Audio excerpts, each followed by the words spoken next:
Guys, you need to stop associating lo-fi with hip-hop, okay? So lo-fi is a technique.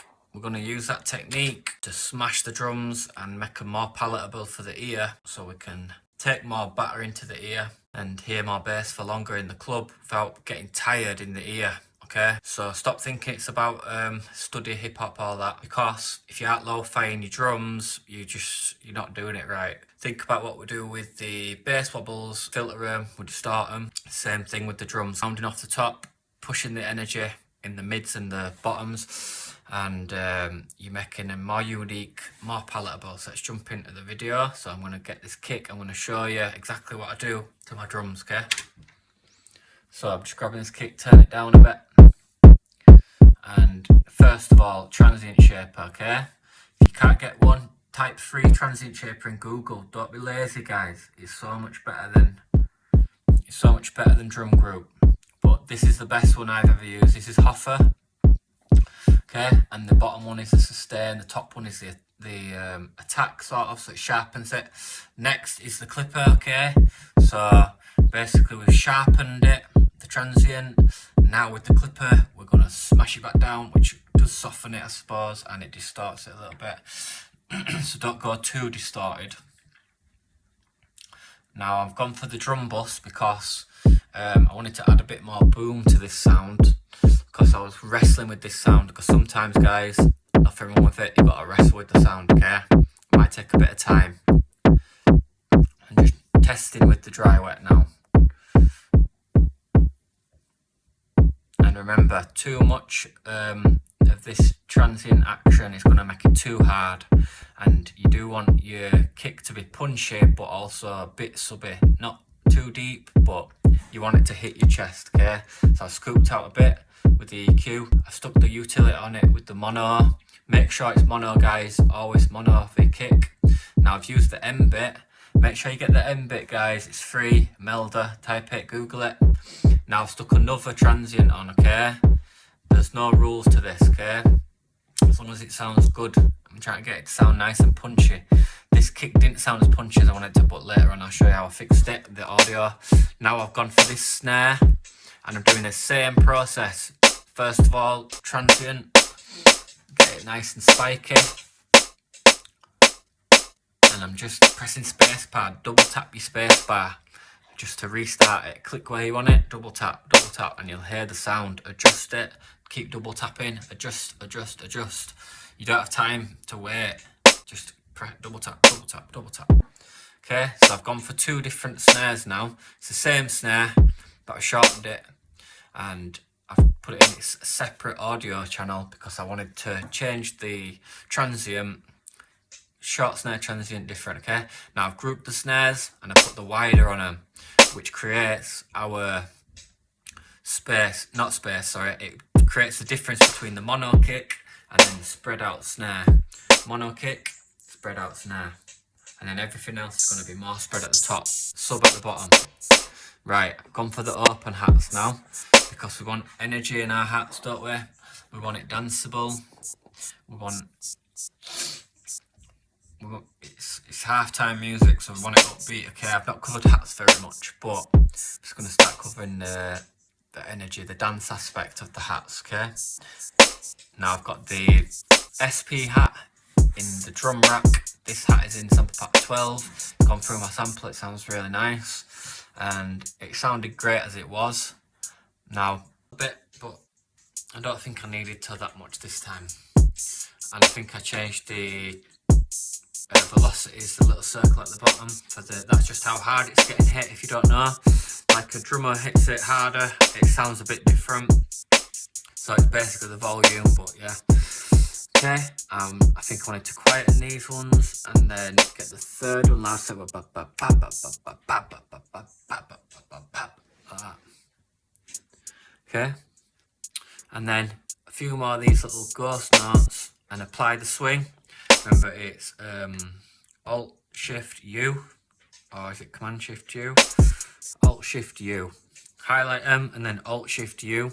Set the swing. 16 T's here, triplet for your swing like Hamdy vibe.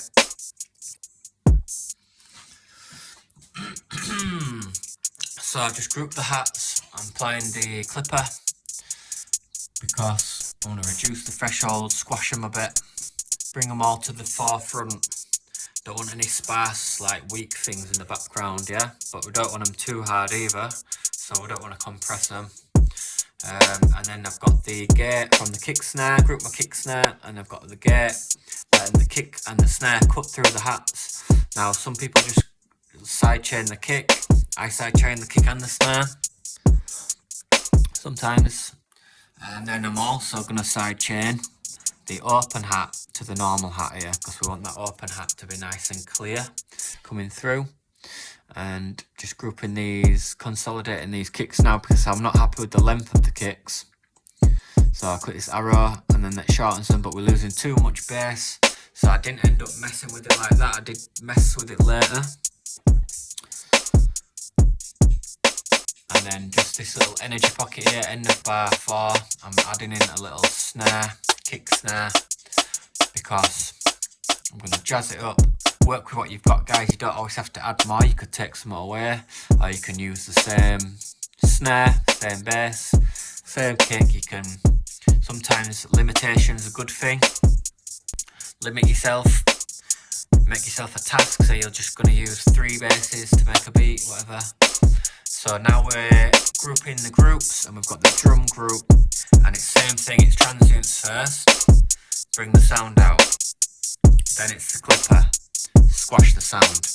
And when I talk about sharpening and squashing, if you know what it looks like on the waveform, like on SoundCloud, you'll know what a squashed waveform looks like when they've used the limiters and the clippers, and it looks like a really thick block. And then a spiky one, it just doesn't sound, it's not as much energy, okay? If you want to make it spiky, then you want to squash it. Now I'm just EQing the drums now, because we're just trying to make them a bit more punchy and a bit more juicy, if that makes sense, by scooping out some of the harsh frequencies. And then I'm putting this M bit on the group finally. I'm driving it, and I'm lowering the frequency, and then I'm lowering the dry wet amount, because I'm just trying to make it sound a bit lo-fi, give it a bit more nice harmonics. And now I've created a send, so it's Alt, Command and T to create a send. Scoop out the bottom with the EQ, and I've added the saturators, half the saturator,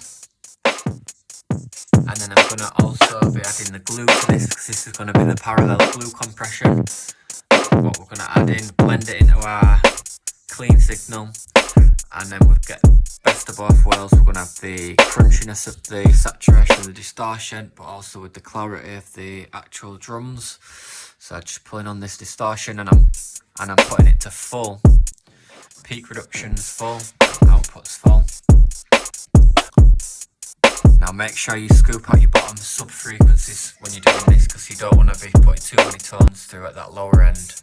And then I've done the same thing now with the reverb.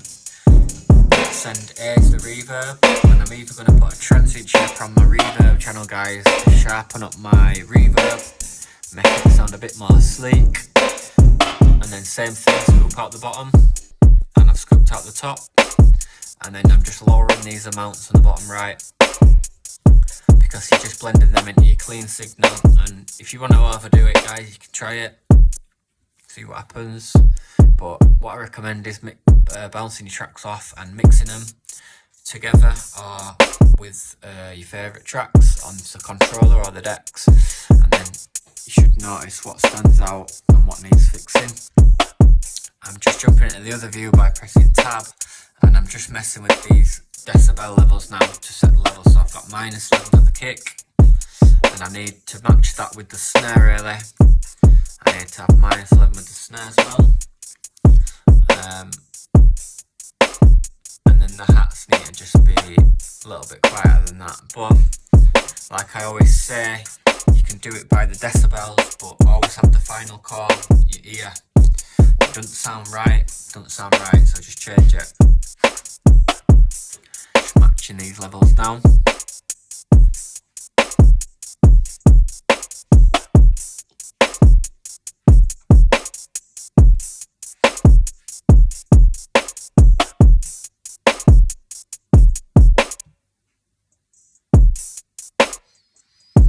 and then I've just selected the kick, and it's this little button in the bottom right there, bottom left, the little 2 makes it shorter. So I'm just changing this kick pattern now with this super short kick with half the size of the kick, so it's mega short now, okay? And I'm just going to change the kick pattern a little bit more bouncy.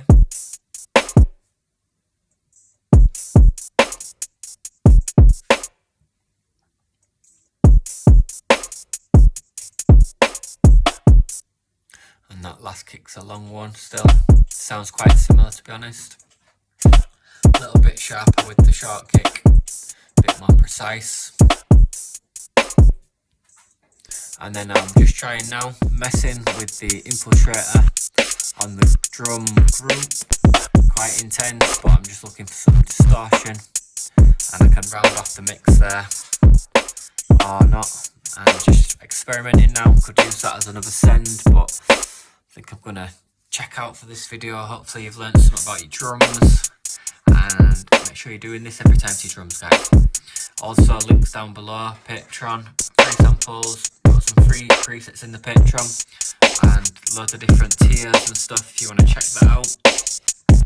And if not, see you next time. Nice one, guys.